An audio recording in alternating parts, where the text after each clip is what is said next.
Hello everyone, this is Sushi and we're going to review Ashen today. Now, games in general, they are about motion. When the turtle, that old game we all played, the turtle wants to pass the street. The turtle moves, the car moves, and Super Mario. Every game we played and we enjoyed are about motion. And the games around us, specifically one of the features in the game that the developers pay attention to and take the time and perfect that thing is animations, the motions of the character, the dodge, the jumps, the slides. When these things are done well, I really enjoy this game. Now, I'm here trying to speak something more general than just dodging and jumping and things like that. I'm aiming to say, a game is good. Like, I don't want to give examples, but say Grand Theft Auto, okay? There are more motions there, and your motions could be interrupted, and I don't know, things could happen like Grand Theft Auto IV and a lot of other games. So that I appreciate. Now, Ashen One is a game. I'm sorry, I said Ashen One. Ashen is a game that managed to do that well. It did the motions very well. The animations and things like that are enjoyable, but the graphic and the design is minimalistic. I truly hate that. I cannot like it. And obviously this game is getting compared with Dark Souls because it is a shameful copy of the Dark Souls game and gameplay and everything. Everything about this game reminds you of Dark Souls. So this game has nothing of its own, which is embarrassing. Even the game title is called Ashen. In Dark Souls, the main character was Ashen One, the one who woke up to connect the fire links, bonfires, and light the the sun, and start another round, another cycle of the world. And the same goes here. The story, the mythology, everything about this game is almost precisely the same. And this minimalistic design and the enemies, they are not very well done. One of the problem is that in Dark Souls, at least when we fought a knight, I felt like I'm really fighting them.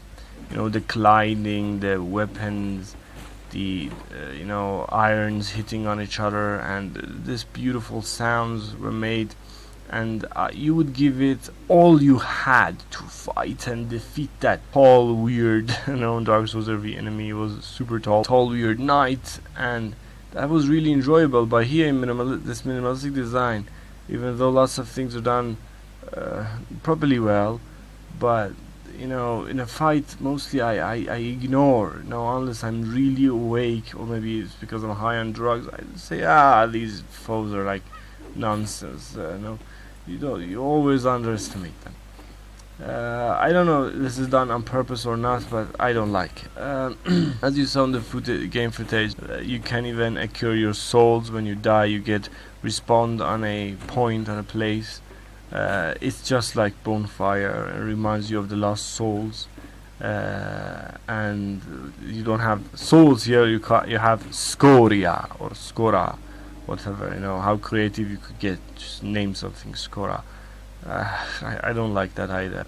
I didn't even attempt to warn you that the gameplay footage you're about to witness is about early points of the game, or about where the game gets interesting, because everyone installing this game, they don't appreciate the freshness of the game. This minimalistic design and faceless characters are always on your nerves. They're just always there. You see a character, you say, okay, this guy doesn't have a face. That doesn't go away. Now, how this game came to creation, some of you might recall, it all began with a YouTube video.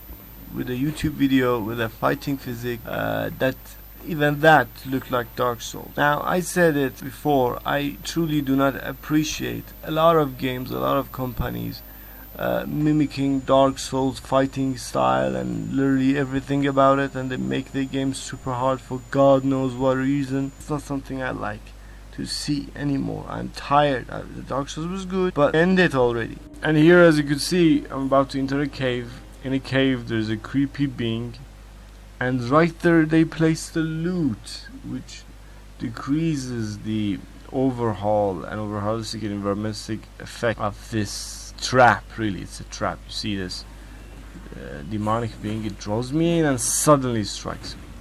You know, this is very interesting. So yeah, I have to say, no matter how much I humiliate and beat down this game, I'll have to admit that it's not a bad game. It's done very well, and the development team and the design team and everything, they worked quite well for this game, and that's something you have to appreciate. But you can't get over the fact that it's just Dark Souls, but in a very bad way made.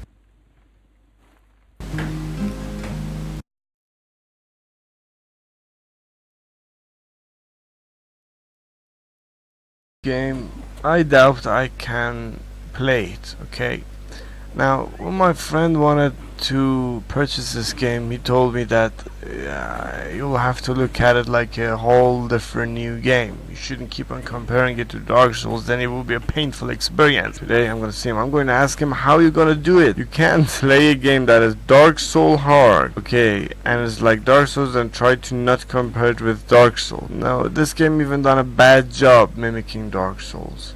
So he told me that, and as you could see, this game has some revive by the companion when the companion comes around. I don't know when they do come around, but sometimes they come around. They could revive you and they could help you and aid you, and some of these things are new.